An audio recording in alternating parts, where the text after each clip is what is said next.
అసలు విశ్వాసమంటే ఏంటి? మన కంటికి కనిపించని దానిమీద పూర్తి నమ్మకం ఉంచడం. ఈరోజు మనం అలాంటి ఒక అచంచలమైన విశ్వాసంతో 3 గొప్ప మతాల చరిత్రనే మార్చేసిన ఒక సాధారణ వ్యక్తి యొక్క అసాధారణమైన కథను తెలుసుకోబోతున్నాం. ఆయనే అబ్రహాము, విశ్వాసులందరికీ తండ్రి. మరి నిజమైన విశ్వాసానికి కొలమానమేంటి? అది మనం చెప్పే మాటలా, లేకపోతే ఎంత కష్టమొచ్చినా ఎదుర్కొనే ధైర్యమా? ఈ ప్రశ్నకు ఒక శక్తివంతమైన సమాధానమే అబ్రహాము జీవితం. పదండి, ఆయన ప్రయాణంలోకి అడుగుపెడదాం. మన కథ మెసొపటేమియాలోని ఊరు అనే ఒక ప్రాచీన నగరంలో మొదలవుతుంది. అక్కడ అబ్రము అనే వ్యక్తి తన కుటుంబంతో, బంధువులతో ఎంతో సౌకర్యంగా జీవిస్తున్నాడు.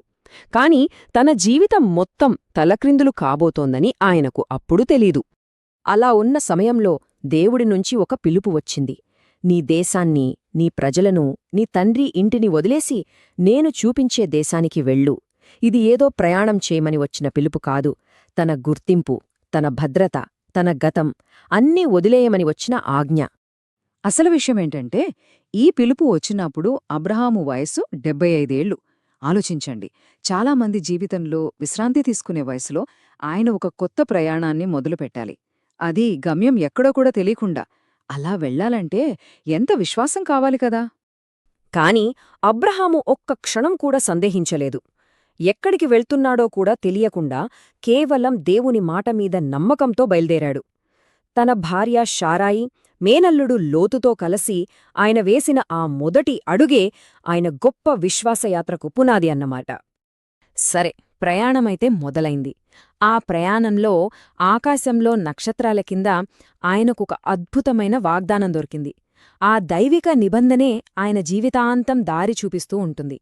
ఊహించుకోండి, చుట్టూ విశాలమైన ఎడారి, రాత్రి సమయం. పిల్లలు లేని వృద్ధాప్యంలో ఉన్న అబ్రహాంకు దేవుడొక మాట ఇచ్చాడు. అది వింటే ఎవరికైనా సరే అసాధ్యమనిపిస్తుంది. దేవుడు ఇలా అన్నాడు, ఆకాశం వైపు చూడు, ఆ నక్షత్రాలను లెక్కించగలవేమో చూడు, నీ సంతానం కూడా అలానే ఉంటుంది. పిల్లలు లేని ఒక వృద్ధుడికి ఇంతకన్నా గొప్ప వాగ్దానమేముంటుంది? ఆ వాగ్దానం అక్కడితో ఆగలేదు. ఆయన వారసులు సముద్ర తీరంలో ఉన్న ఇసుక రేణువులంతా అసంఖ్యంగా ఉంటారని కూడా దేవుడు మాట ఇచ్చాడు. అయితే ఇంత గొప్ప వాగ్దానం దొరికింది కదా అని అబ్రహాము ప్రయాణమేమైనా సులువైందా? అస్సలు కాదు. నిజానికి ఆయన విశ్వాసానికి అసలైన పరీక్షలు అప్పుడే మొదలయ్యాయి. ఒకదాని తర్వాత ఒకటి ఎన్నో కష్టాలు. వెళ్లిన వాగ్దానదేశంలోనేమో భయంకరమైన కరువు. తన మేనల్లుడు లోతును కాపాడుకోవడానికి రాజులతో యుద్ధం చెయ్యాల్సొచ్చింది. ఐగుప్తులో ఫరోతో పెద్ద సమస్య. చివరికి సొంత కుటుంబంలోనే గొడవలు. ఇలా ప్రతి అడుగులోనూ ఆయన విశ్వాసం పరీక్షకు గురయ్యింది. ప్రతి సవాలు దేవుని వాగ్దానంపై ఆయన నమ్మకాన్ని ప్రశ్నించింది. ఇన్ని పరీక్షల తర్వాత అబ్రాహాము తన జీవితంలో అన్నింటికంటే కఠినమైన, గుండెను పిండేసే పరీక్షను ఎదుర్కోవలసి వచ్చింది. ఆయన విశ్వాసానికి ఇదే అంతిమ పరీక్ష. ఏళ్ల తరబడి ఎదురుచూశాక వృద్ధాప్యంలో అబ్రాహాముకు, సారాకు, ఇస్సాకు పుట్టాడు. వాళ్ల జీవితంలో వెలుగు నిండింది.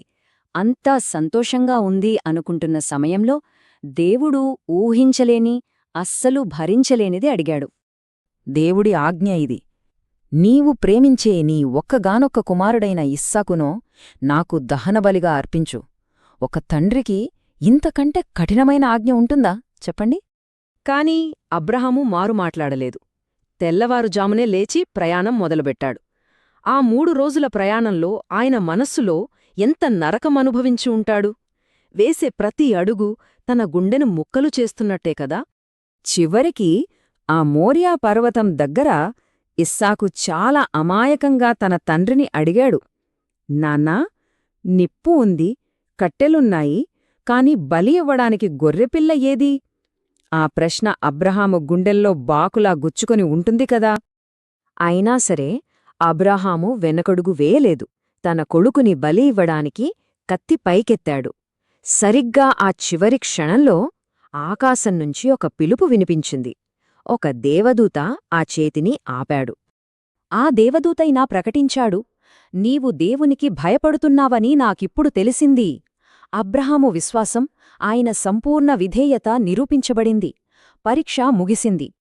ఆ రోజు ఆ పర్వతం మీద అబ్రహాముకు తన కొడుకు మాత్రమే తిరిగి దొరకలేదు, ఆయనకంటూ ఒక శాశ్వతమైన వారసత్వం కూడా దొరికింది. ఆయన విశ్వాసులకు తండ్రిగా ఎలా మారాడో చూద్దాం. ఆ సంఘటన తర్వాత అబ్రహాము కేవలం ఒక వ్యక్తిగా మిగిలిపోలేదు.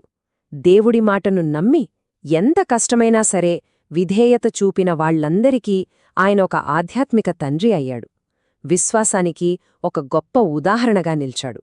మరి అబ్రహాము జీవితం మనకు ఏం నేర్పిస్తోంది? కొన్ని ముఖ్యమైన విషయాలున్నాయి. నిజమైన విశ్వాసమంటే మాటలు కాదు, చేతల్లో చూపించాలి. మనకు అన్నీ అర్థం కాకపోయినా సరే దేవుడిపై నమ్మకంతో ముందుకు వెళ్ళాలి. ఇంకా జీవితంలో వచ్చే పెద్ద పెద్ద పరీక్షలే మనల్ని గొప్ప ఆశీర్వాదాల వైపు నడిపిస్తాయని గుర్తుంచుకోవాలి. మనం మొదట ఒక ప్రశ్నతో మొదలుపెట్టాం కదా, విశ్వాసానికి అసలైన కొలమానం ఏంటి అని. ఇప్పుడు మనకు సమాధానం దొరికింది. అదే అబ్రహాము జీవితమే. ఆయన వారసత్వం అనేది రక్త సంబంధం కాదు, అది విశ్వాస సంబంధం. అందుకే అంటారు, ఎవరైతే నమ్ముతారో వాళ్లందరికీ అబ్రహాము తండ్రి.